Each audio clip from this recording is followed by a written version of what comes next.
Assalamualaikum warahmatullahi wabarakatuh. My name is Nindi Lestari. I'm from Universitas Pendidikan Indonesia. I would like to present my paper with the title is Science Competency Profile of Secondary School Students in the context of ESD on the Environmental Pollution theme.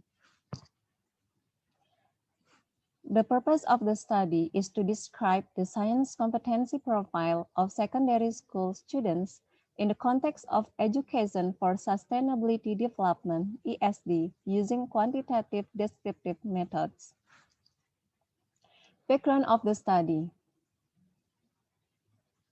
Science learning in Indonesia is still not satisfactory since from the result of achievements at the international event, PISA, or the Program for International Student Assessment, measures the ability of students aged 15 years in reading literacy, mathematics literacy, and scientific literacy.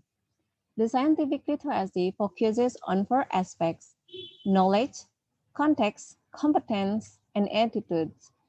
Indicators in the aspect of science competency are explaining phenomena scientifically, evaluating and designing scientific investigations, and interpreting data and evidence scientifically. Indonesian student scientific literacy ranking is still low by the PISA version. This must be solved immediately, considering that scientific literacy is one of the main needs of students in the 21st century, and students must be able to compete with the global community in the information era like today.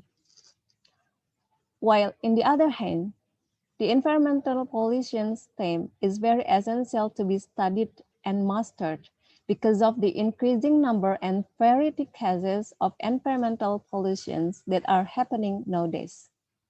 Students are required not only to master the theory, but also to be sensitive, able to provide solutions, and have sustainable thinking in order to restore a better quality of life.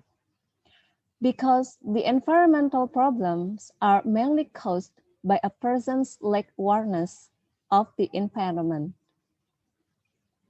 In 2002, UNESCO officially brought up the concept of ESD in education. Learning using the context of ESD leads students to learn clarifying one's values and have sustainable thinking. Based on that description, I'm interested in conducting a research with the questions: how is the science competency profile of secondary school students in the context of ESD on the environmental pollution theme? The method of the research. This research uses a descriptive quantitative design that aims to describe a condition as it is, no treatment or manipulation of variables. The conditions refer to students' science competency profile in the context of ESD.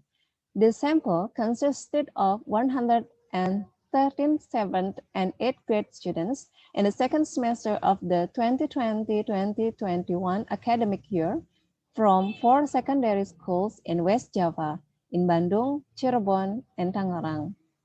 The data were collected using a science competency test instrument in the form of 15 essay questions adapted from PISA questions that have been validated. The result. The average results of science competency achievement in the context of ESD was 39%. This means that less than half of students have scientific competency. For the achievement per aspect of science competency in the context of ESD, more than half of students were able to achieve the aspect of evaluate and design scientific investigations, 53.4%. Nearly half of students who achieved the aspect explain phenomena scientifically, 42.06%, and the lowest achievement was aspect of interpreting data and proving scientifically, just less than half of students, 18.28%. The conclusion: less than half of secondary school students have scientific competency with an average achievement. More than half of students were able to achieve the aspect of evaluating and designing scientific investigations, almost half of them reached the aspect of explaining scientific phenomena, and less than half of the students were able to achieve aspects of data interpretation and proof scientifically. This conclusion of the research can be implied in learning, including providing contextual learning, compiling teacher materials oriented to the balance of scientific literacy, and considering the level of students' prior knowledge before starting a learning, because different learning levels of prior knowledge require different learning strategies.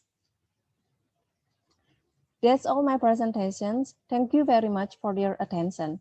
Wassalamualaikum warahmatullahi wabarakatuh.